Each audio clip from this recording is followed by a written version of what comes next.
Hi everyone, welcome to our State of Streaming update.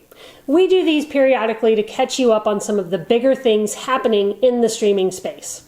Today we're hitting 5 trends or activities which could impact us this year. These are things we're continuing to see shifting in the streaming space during the first 3 months of 2022. Let's start with something we all care about, pricing. Specifically, pricing of live TV streaming services. Last year saw price hikes for multiple services. Does 2022 hold more price hikes?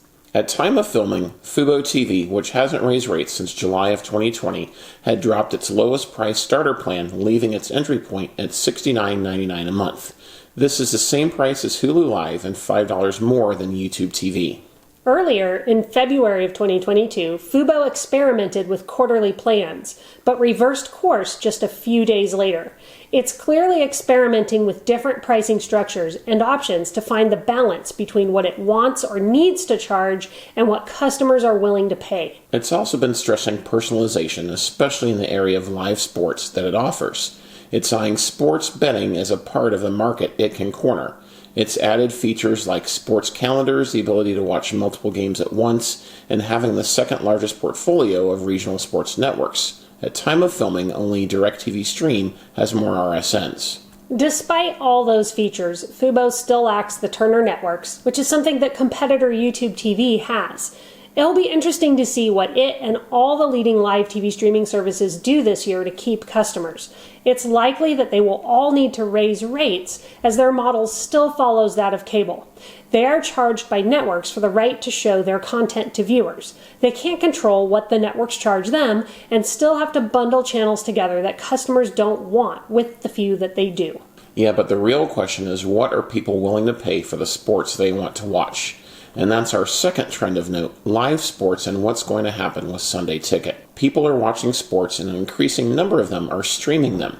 While 60% of people still watch live sports through cable, that number is dropping.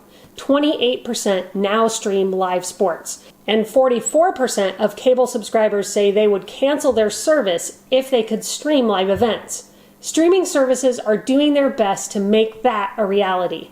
While Fox is keeping its sports content in the cable realm, that's at least in part because it doesn't have a streaming service to launch them on. That's not the case for Warner Media. Cordcutters News notes that HBO Max is looking at adding NBA streaming rights when its current deal with Warner Media's Turner Sports expires at the end of the 2024-2025 season. The move would grow its live sports offering. Apple TV Plus announced it is going to stream a weekly doubleheader on Friday nights, which it is calling Friday Night Baseball, and MLB Big Inning, a show it likens to NFL Red Zone. And it's hoping it can snag NFL Sunday Ticket along with all remaining mobile and streaming rights the sport has up for grabs. It's trying to beat out Amazon and Disney, which is aggressively trying to add live sports rights to ESPN+. If Apple wins, it would have not only Sunday Ticket, but also the streaming rights for NFL games on mobile devices and an equity stake in NFL media. That's the company behind the NFL Network, NFL.com, and the NFL Red Zone. The price tag for all of this would number multiple billions of dollars, but Apple is sitting on a massive pile of cash. We likely won't know where the streaming home of Sunday Ticket will be until the summer. Until then, whoever gets it will likely help another chunk of cable subscribers make the switch to streaming. The third item in our State of Streaming update is the mega merger that will combine HBO Max and Discovery Plus. Analysts expect the deal to be complete in the second quarter, even as soon as April. In an article dated March 13th, The Hollywood Reporter quoted Discovery CFO Gunnar Wiedenfels sharing a few important details about what the merger could mean for subscribers of HBO Max and Discovery Plus. First, he said that there will be a bundle. He said, quote, "Right out of the gate, we're working on getting the bundling approach ready, maybe a single sign-on," end quote. He stressed that it will take time to combine the two platforms, but that ultimately the goal is a single streaming service.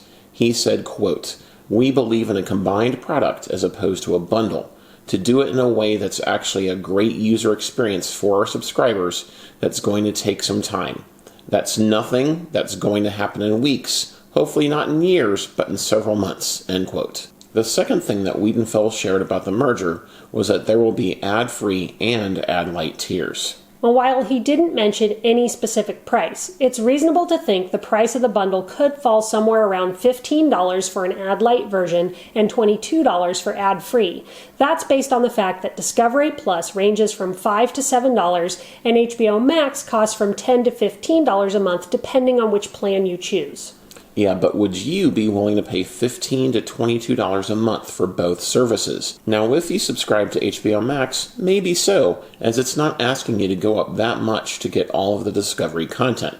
But what if you subscribe to Discovery Plus? That's a much lower price point, and the content is very different. We don't know how the new company is going to figure it out. We do know that making money and keeping subscribers will be two of their top priorities, so it's reasonable to assume their decisions will support those goals. We currently subscribe to both services and just received an offer to sign up for ad-free Discovery Plus for a year for only $50. Could that move be to try to lock in subscribers before the bundling? Will discounts be offered to current subscribers to keep them, especially those on reduced plans through other providers like phone services? All of this is certainly possible. We don't know what will happen, but we will be watching and will update you. In the meantime, let us know what you think of the merger and what you'd be willing to pay in the comments below. Now let's move on to another shift in the streaming space: news apps. First of all, we want to say that we are not a political channel at all, so we don't have a dog in this fight. We're all about streaming here, and since news is something people stream, we're covering it for that reason. With that said, let's dig into news apps, specifically CNN Plus. What happens with this app may be tied to the Discovery Plus HBO Max merger. That's because Warner Media owns both HBO Max and CNN the CNN Plus app, which launched on March 29th. CNN President Jeff Zucker resigned in February 2022 amidst a scandal, and the app was his brainchild. Things were rough going in the run-up to the launch. Now that it's out, the question is, does anyone really want it? Yeah, and more importantly, does anyone even want this type of app? CNN Plus debuts at a price of $5.99 a month or $59.99 a year at time of filming. People who sign up through CNN Plus directly during its first month will be able to subscribe for 50% off the standard price for as long as they remain active subscribers. As Streamable reports, it's not clear if the deal means the special price will always be $2.99 a month or 50% off whatever the going rate is. Regardless, do people want this? CNN says its Plus app will include a mix of live daily news featuring high-profile anchors like Wolf Blitzer Live, as well as original series, Q&As with reporters, true crime, food and travel, and pop culture shows. Is that worth $3 or $6 a month? There are so many free news apps out there. There's network news apps from NBC, CBS, and Fox that are free, and there's apps from your local network affiliates that also provide a free way to get your local news. And then there's free news aggregator apps like Haystack that put news at your fingertips. And there's news channels within other streaming services. Sling TV just added 10 additional live news channels, including USA Today and a number with an international focus to its lineup for free. Ultimately, what's not clear is whether CNN Plus is something people really would pay for.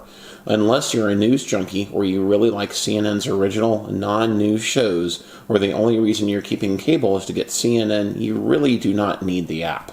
Yeah, and speaking of news apps in general, we're not sure there's much value in a branded news app. The content remains spread across multiple apps. Take MSNBC, for example. Some of their shows are going to stream on Peacock. Then there's Fox Nation, which follows the same idea as CNN Plus. It describes itself as, quote, an entertainment streaming service brought to you by Fox News that celebrates America's people, stories, and history, end quote. And that seems like what these apps are. They're not purely a way to get news, but to get other content from cable news stations that viewers might find interesting. Our last trend is around the continued siloing of content we're seeing in the streaming space. We really wish this was not a trend, as it makes it harder for streamers to watch their favorite shows. Unfortunately, there's no one service that has all the shows you like to watch. At the other end of the spectrum is cable, where a number of unpopular channels are bundled with the few that customers want. There you're charged for all of them, which also isn't good. But having to subscribe to 13 different services to get what you want is also not ideal, especially as prices keep going up. NBC announced recently that beginning in September of 2022, next-day access to its shows will no longer be available on Hulu. Instead, they'll only be on Peacock. If you use Hulu to watch Saturday Night Live or The Voice, for example, you're going to have to get an antenna and watch it live or buy a subscription to Peacock.